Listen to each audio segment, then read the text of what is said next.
बिस्मिल्लाहिर्रहमानिर्रहीम। अस्सलाम वालेकुम स्टूडेंट्स। आज के लेक्चर में हम टॉपिक 9.10 इलेक्ट्रिक करंट और इसका सब टॉपिक कन्वेंशनल करंट को कंप्लीट स्टडी करेंगे। इसमें से आप शॉर्ट और एमसीक्यू किस तरह प्रिपेयर करेंगे ये भी मैं आपको इसके साथ गाइड करूँगी। तो इसको स्टार्ट करते हैं। तो इलेक्ट्रिक करंट हमारे पास क्या होता है? इलेक्ट्रिक करंट असल में फ़्लो ऑफ चार्जेस होते हैं, और वो जो फ़्लो ऑफ चार्जेस हैं वो हमारे पास फ्री इलेक्ट्रॉन्स होते हैं। जब भी फ्री इलेक्ट्रॉन्स फ़्लो करते हैं तो उनके फ़्लो को हम इलेक्ट्रिक करंट कहते हैं। इस तरह से पॉजिटिव चार्जेस के जो हम आगे पढ़ेंगे उनके फ़्लो को हम कन्वेंशनल करंट कहते हैं। अब हम क्या करते हैं, हम करते हैं कि कोई एक कंडक्टर है, इसके क्रॉस सेक्शनल एरिया के क्रॉस क्यू चार्ज फ़्लो कर रहा है, और टाइम टी में जितना चार्ज फ़्लो करता है उसको हम कहते हैं ये हमारे पास इलेक्ट्रिक करंट है। सो इलेक्ट्रिक करंट को हम गेट कर सकते हैं अगर हम चार्ज को टाइम पे डिवाइड करें।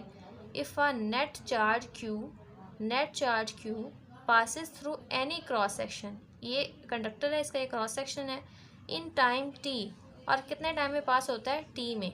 The current I flowing through it, तो करंट आई इसके अंदर से ये होगा I is equal to Q divided by T. इसका अगर ऐसा यूनिट देखें, इसका ऐसा यूनिट एम्पेयर है, और अगर हम एम्पेयर को डिफ़ाइन करना चाहें तो वो क्या होगा? जिस तरह हमारे पास फॉर्मूला है I is equals to Q divided by T, तो क्यू चार्ज है, चार्ज का यूनिट कूलम होता है, और टाइम का यूनिट हमारे पास सेकेंड है। तो एम्पेयर को तो अगर 1 कूलम चार्ज फ़्लो करता है और 1 सेकेंड में कितना चार्ज के अंदर से फ़्लो कर रहा है, उसे हम कहते हैं ये हमारे पास 1 एम्पेयर के इक्वल होगा। यानी 1 ampere is equals to coulomb per second. It is the current due to the flow of 1 coulomb charge. ये वो करंट है जो 1 कूलम चार्ज की वजह से होता है पर सेकेंड, एक सेकेंड में, through any cross section of a conductor, किसी भी कंडक्टर के क्रॉस सेक्शन एरिया के क्रॉस, तो उसे हम कहेंगे हमारे पास 1 एम्पेयर है।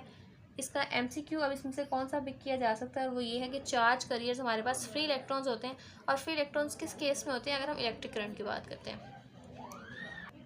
अब चार्ज करियर्स हमारे पास क्या है? स्टूडेंट्स, आपने अगर पीएन जंक्शन पढ़ी हुई है, ये एक न्यू कॉन्सेप्ट है, आप फर्स्ट ईयर में है, पॉसिबल आपने ना पढ़ी हो। उसके अंदर होल भी होते हैं, इलेक्ट्रॉन्स भी होते हैं, पी टाइप और एन टाइप को हम आपस में जब कनेक्ट करते हैं तो जिस चीज़ की वजह से करंट बहता है ना, हम उसे कहते हैं हमारे पास चार्ज करियर्स है। अगर करंट इलेक्ट्रॉन्स की वजह से फ़्लो करे तो हम कहते हैं electrons are majority charge carriers. अगर करंट इलेक्ट्रॉन की वजह से फ़्लो ना करे बल्कि इसके अलावा कोई और हमारे पास फ्री स्टेट है किसी चीज़ की, या कोई और फ्री चार्ज करियर है, तो हम कहते हैं वो हमारे पास माइनॉरिटी चार्ज करियर्स है।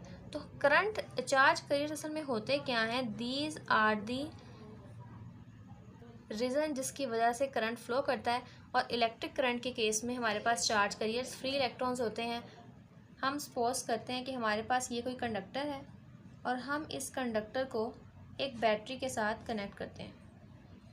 बैटरी का एक टर्मिनल पॉजिटिव है और एक टर्मिनल नेगेटिव है। अब बैटरी के साथ कनेक्ट करने की वजह से इसके अंदर एक इलेक्ट्रिक फील्ड पैदा हो गई है।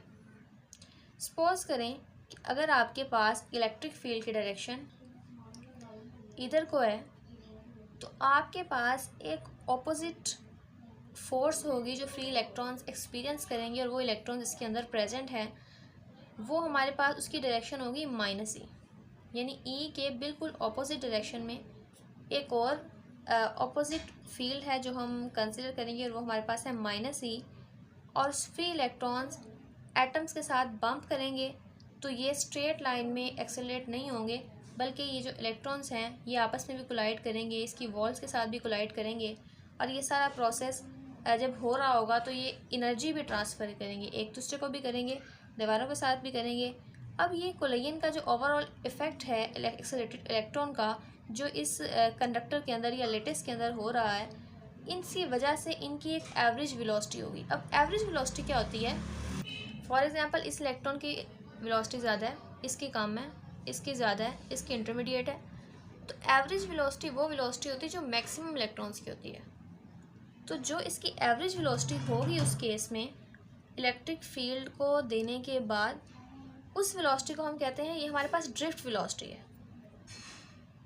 अब स्टूडेंट्स उस सारे सिनेरियो को जहन में रखें और देखेंगे ड्रिफ्ट वेलोसिटी की डेफिनेशन क्या है कि when electric field is setup across ends of a conductor, कि कोई कंडक्टर है उसके एंड्स के गिर्द आपने इलेक्ट्रिक फील्ड को सेटअप किया है और कैसे किया है, with the help of battery. Electrons जो है वो कोलाइड करेंगे एटम्स के साथ, तो इस कोलिजन की वजह से एनर्जी एक्सेलरेटेड इलेक्ट्रॉन्स एनर्जी को ट्रांसफ़र करेंगे with the latest with the result that electrons require average velocity, जिसकी वजह से इलेक्ट्रॉन्स एक वेलोसिटी कंटेन करेंगे जिसे हम एवरेज वेलोसिटी कहते हैं। उसकी डायरेक्शन माइनस ये होगी। अगर इलेक्ट्रिक फील्ड डायरेक्शन ये है तो माइनस ये ड्रिफ्ट वेलोसिटी की डायरेक्शन ये होगी, बिल्कुल उसकी ऑपोजिट होगी। And this is called the drift velocity, और इसकी वैल्यू क्या होती है, is of the order of 10⁻³ metre per second. अब एक शॉर्ट क्वेश्चन क्या आ सकता है कि why electric current is set up so rapidly, ये जब हम बल्ब को ऑन करते हैं तो वो इतनी जल्दी से इमीडिएटली लिट अप यानी कि जगता क्यों है, या इलेक्ट्रिक करंट किसी भी चीज़ में अगर हो तो वो चीज़ बड़ी जल्दी ऑपरेट करती है। तो उसकी रीज़न ये है, the reason is that on turning the switch on, जैसे ही हम किसी चीज़ का स्विच ऑन करते हैं जो इलेक्ट्रिक करंट के साथ चीज़ ने ऑन होना होता है, all the free electrons in the circuit start drifting, तमाम इलेक्ट्रॉन्स उसके अंदर ड्रिफ्ट करना स्टार्ट कर देते हैं, यानी उनके पास ड्रिफ्ट वेलोसिटी आ जाती है जिसकी डायरेक्शन इलेक्ट्रिक फील्ड की ऑपोजिट होती है। तो वो क्या करते हैं, they repel the neighbouring ones and disturbance propagates along the wire almost instantaneously. तो वो नेबरिंग वंस का मतलब है कि वो इलेक्ट्रॉन्स दूसरे इलेक्ट्रॉन्स को रिपेल करते हैं क्योंकि उन पर भी नेगेटिव चार्ज है और इलेक्ट्रॉन पर नेगेटिव चार्ज ही होता है। इस वजह से ये डिस्टर्बेंस आगे ट्रांसफ़र होती है, प्रोपेगेट होती है, और इस इमीडिएट डिस्टर्बेंस की वजह से हमारे पास इलेक्ट्रिक करंट बहुत जल्दी सेटअप हो जाता है किसी भी चीज़ के अंदर। इसके बाद नेक्स्ट है हमारे पास differentiate between direct current and alternating current. Direct current को स्टूडेंट्स समझने के लिए इस फिगर को अंडरस्टैंड करें। ये जो इसके अंदर करंट प्रेजेंट है ये हमारे पास डायरेक्ट करंट है जिसको हम डीसी भी कहते हैं। और अल्टरनेटिंग करंट क्या है कि अगर ये आपके पास पॉजिटिव साइकिल है तो नीचे उतना ही नेगेटिव होगा, फिर पॉजिटिव होगा और फिर नेगेटिव होगा, और ये प्रोसेस इस तरह चलता जाएगा। अब डायरेक्ट करंट की डेफिनेशन को हम कैसे पढ़ेंगे, if charges move around a circuit in same direction. अगर चार्ज डायरेक्शन सेम है, जिस तरह इसका सिर्फ पॉजिटिव साइकिल है, तो हम कहेंगे करंट इज़ डीसी या direct current. If charges move first one way, पहले वो एक रास्ते में मूव करते हैं, एंड देन ऑपोजिट वे, और फिर दूसरे रास्ते में मूव करते हैं, यानी कि positive negative changing direction in regular intervals. Regularly उनकी डायरेक्शन पॉजिटिव नेगेटिव चेंज होती है, उस करंट को हम कहते हैं हमारे पास एसी है। डायरेक्ट करंट को हम डीसी से रिप्रेजेंट करते हैं, अल्टरनेटिव करंट को एसी से। जितनी भी बैटरीज़ हैं ये डीसी करंट प्रोड्यूस करती हैं, जितने इलेक्ट्रिक जनरेटर्स हैं वो हमारे पास एसी प्रोड्यूस करते हैं, और हमारे घरों में जो करंट आता है, ऑफिस में आता है, फैक्ट्रीज़ में आता है, वो तमाम एसी करंट होता है जो अपनी पोलैरिटी को पॉजिटिव और नेगेटिव डायरेक्शन में बार बार चेंज करता रहता है। तो इसके बाद स्टूडेंट्स का नेक्स्ट सब पार्ट है कन्वेंशनल करंट। अब कन्वेंशनल करंट क्या है, पहले हमने पढ़ा था कि इलेक्ट्रिक करंट, अब हम पढ़ रहे हैं कन्वेंशनल करंट। तो वो करंट जो पॉजिटिव चार्जेस की मोशन की वजह से या पॉजिटिव चार्जेस के फ्लो की वजह से बहता है उसको हम कहते हैं ये हमारे पास कन्वेंशनल करंट है। It is the hypothetical flow of positive charges that would have the same effect in circuit as flow of negative charges. जो नेगेटिव चार्जेस काम करते हैं वही पॉजिटिव करते हैं, बस ये डायरेक्शन डिफरेंट हो सकती है। That actually does occur. अब ये कहाँ से फ्लो करता है, it flows from positive terminal to negative terminal. अगर ये डिवाइस है, ये बैटरी का पॉजिटिव है, ये नेगेटिव है, तो ये पॉजिटिव से नेगेटिव टर्मिनल की तरफ जाएगा क्योंकि ये कन्वेंशनल करंट है। या हम ये कह सकते हैं हाई पोटेंशियल से लो पोटेंशियल की तरफ जाएगा। तो स्टूडेंट्स ये था हमारा आज का टॉपिक, जो कि कम्प्लीटली इसमें से शॉर्ट और MCQ ही आप पिक करेंगे। मिलते हैं नेक्स्ट वीडियो में, तब तक के लिए अल्लाह हाफिज़।